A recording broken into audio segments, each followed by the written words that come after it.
Oh, the ways of the world. Though there are local elections being held up and down the country, I'm relieved to say this time it is not our turn. Barchester remains quiet and calm this bright May morning. No hustings, no flags, just Barchester folk going about Barchester business. The road sweepers are out and about, and the night soil man homeward plods his weary way, followed by a swarm of flies. Not a politician in sight, no babies being kissed, and no soapbox lies being swallowed by the gullible. But will the political landscape shift? Will Corbynites seize the town halls in a bloodless coup? Is Ms. Abbott in charge of counting the votes? The ID scheme being tested in some constituencies has sparked cries of vote rigging and unfairness. Honestly, what's the fuss? You have to prove your identity to so many different folk and agencies these days, why not at the polling station? Admittedly, some of the old gentlemen at Hiram's Hospital are all too keen to drop their trousers and display unusual birthmarks as a means of identification, but they don't have the relevant documentation, and it always worked for Lord Boothby. Whilst "vote now, vote often" is the watchword in some enriched pocket boroughs, statues of justice, sadly, are not the only things in the kingdom turning a blind eye to furtive goings-on, and imodiamentum cadres work ceaselessly to tunnel into the very bowels of this septic isle. One would hope for common sense and patriotism from the Conservative Party. Alas and alack, this is not the May way, for that is the path of the fellow traveller. I read of a candidate in the London election being dropped like a hot potato by the Tories for daring to have a contrary opinion about the religion which must not be named, and the Labour lauder howling at Windrush incompetency in an effort to distract attention from their vile anti-Semitism, and I wonder how on earth do they get away with it? Has this country gone to sleep? Who removed the nation's backbone, and where do they keep it? It doesn't matter which of the three main parties you vote for, dear lady, said the Archdeacon on Thursday when I met him at Much Flushing in the Meadows for the annual Street Cascaras Spend a Penny for the Foolish Virgins Regation Tide fundraiser. One must realize they are three cheeks on the same posterior, douched by the holy Engels and the teachings of St. Waste no time on them, Mrs. Prouty. I certainly will not. I replied, especially as Barchester is not voting this year. Then bear it in mind for the future, he sniffed. Do we have one? Debatable. I note Herr Drunker plans to attend the 200th anniversary celebrations of the birth of Karl Marx. Do you really need to know any more? My lord the bishop, the gentlest and noblest of creatures and a stout upholder of Walpole's maxim, "Let sleeping dogs lie," has been somewhat troubled by a recent debate amongst Cranmer's communicants about hierarchy. Is it biblical or an invention of Mammon? The Puritans under Cromwell swept away episcopacy, and look at the mess they caused. Praise God, Barebone and Swipe Me Vital Satterthwaite and their ilk. Ugh, that should be warning enough. However, for those skeptics amongst us, I would draw your attention to the Church's one foundation, and state, once again, that I am wearing it. The Church of England has recently opined that pupils should be taught in school that abstinence and celibacy are positive life choices. To my mind this is rather monkish, and smacks of the New World Order to reduce the ethnic population, but I digress. Mr. Slope has been tasked with rolling out this initiative in the Barchester diocese, and consequently has been making several school visits.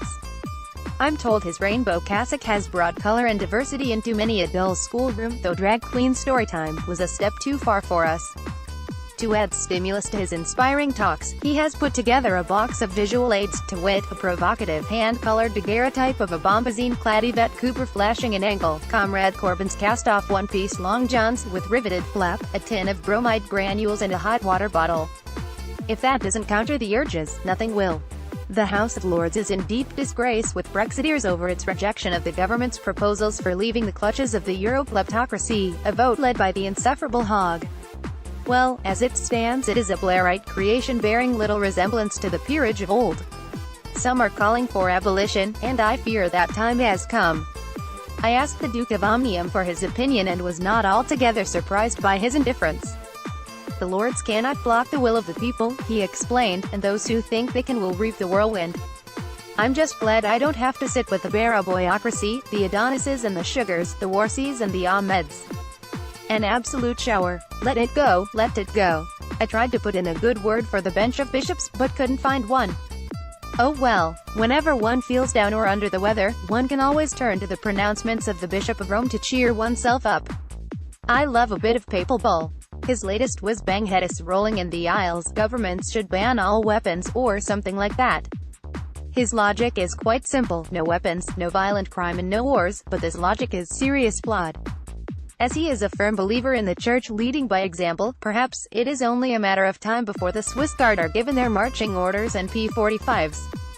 Of course, just like the "No Borders, No Walls" declaration, none of this applies to Vatican City. Silly me. Should the confessional be sacrosanct when it comes to child abuse? Signora Neroni is of the opinion that it should, but then she has much to conceal.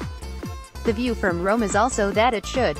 Not so long ago, the Archbishop of Melbourne said he preferred a prison sentence to disclosing chorister explorations to the police. I believe it all stems from a misinterpretation of the words, "suffer, little children," which is not an imperative, but in any case, thanks to Archbishop Cranmer and other reformers, auricular confession is not an Anglican sacrament and therefore not an issue here. Anglican clergy fond of under the chasuble furtivity should face the full rigor of the law. Goodness, I was completely wrong. The royal babe is not Albert, Alfred or Leopold, but Louis. I shall send him a crochet romper suit and some specially iced hobnobs wrapped in tissue paper. On second thoughts, given the chosen nomenclature, it had better be a tin of bourbons. A word of caution, when visiting Scotland, leave your potato peeler at home. If they find one about your person, you could face 4 years in the McClink. One wonders if there are other household objects now on the offensive weapons list. If only the boys in blue would spend more time on catching pedophile grooming gangs and the real terrorists who cause mayhem, but I suppose that requires effort. I shall end with a word of praise for President Rumpelstiltskin. He may not be the sort of chap one would like to see around one's dinner table, but credit where credit is due. His unorthodox style of diplomacy has brought North Korea to the negotiating table and secured the release of U.S. prisoners into the bargain. Is far more than the Obama Messiah achieved in his 8 years of golfing.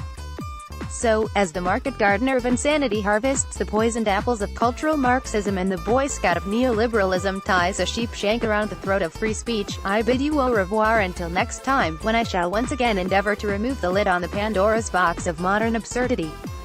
Mrs. Proudy's Portrait of the Week is brought to you by the Zuckerberg Online Double Entendre Redaction Service, Limited, working for a government near you.